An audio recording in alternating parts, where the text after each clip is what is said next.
Hello, Mark Larson and Cheryl Larson for Compass for Your Life. Today we're going to take you to the town of Lucas, Kansas. Had a friend who told us that it was a town we shouldn't miss. It's a small town, eccentric town, and have to say everybody in the town is on board for being eccentric. But we had a great time, and this is our experiences with it. So hope you enjoy it. Lucas, Kansas is a celebration of all things wild and wacky. Approximately 300 people live in this wonderful little town in Kansas. And they have a real interesting way of bringing people to town. They have lots of folk art. Most of this began with a gentleman that was a Civil War veteran. His name was Samuel Perry Dinsmore, and this guy was way out there. He even called himself crazy in his own autobiography. He built his town house near the train station so that he would be able to bring people in to see his home. And he initially decided this was going to be a tourist trap. Um, he put up the house, and then he decided to work on the gardens. And it started out as biblical and, things from his past.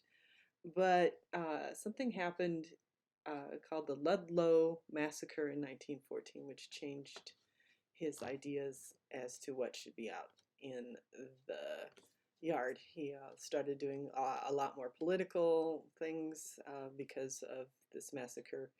Uh, there's some controversy as to what exactly happened, but a number of women and children were killed, and it was a very big um, part of his reasoning that the people that had money were not great.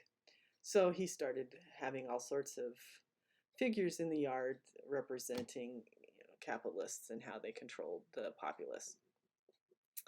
He also was quite the character. He had a mausoleum, and he had a coffin where he would allow people to spend 25 cents to take his picture. Um, he built a mausoleum in the backyard to bury himself and his first wife. The first wife passed away before he did, and the town wouldn't give him permission to bury her. And he just said, okay, fine. And then decided 3 days later he went with some friends in the middle of the night and dug her up and brought her and put her in the mausoleum and then poured cement over her so they couldn't move her. So he definitely didn't let people tell him what to do. This kind of inspired several other people later. The house kind of sat empty for quite a while, and it sort of became a haunted space, according to the residents, and you can kind of see why by the gargoyle-y kind of picturey things that he put in the yard. So it sat for quite a while, and it was actually revamped by the Kohler Foundation, and it was reopened as a tourist attraction, and it's considered one of the 8 wonders of Kansas.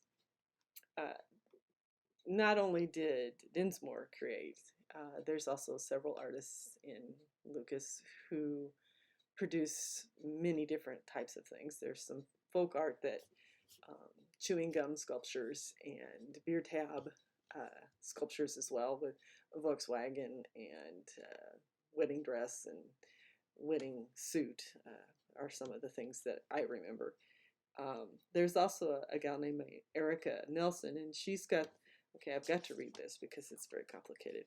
World's largest collection of the world's smallest versions of the world's largest things.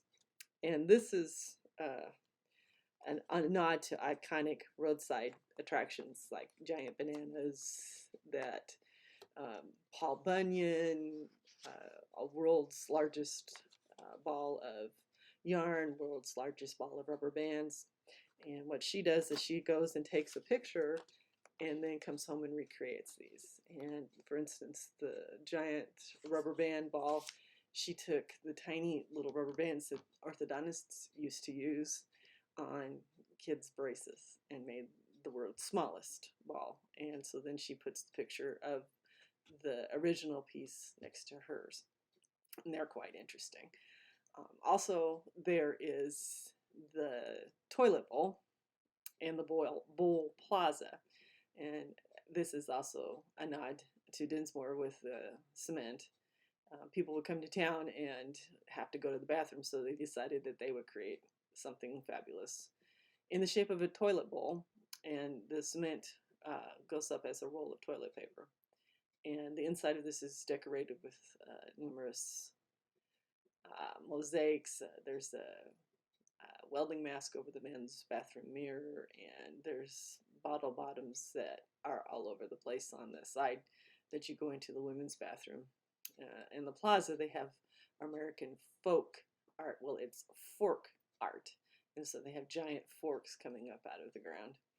And there's also a place where you can play the organ, which is PVC pipe that's made into graduated pipes like you would have on an organ, and you play them with flip-flops. Everything in this town is tongue-in-cheek, and it is truly a joy to go see. I hope that you decide to do that and enjoy Lucas.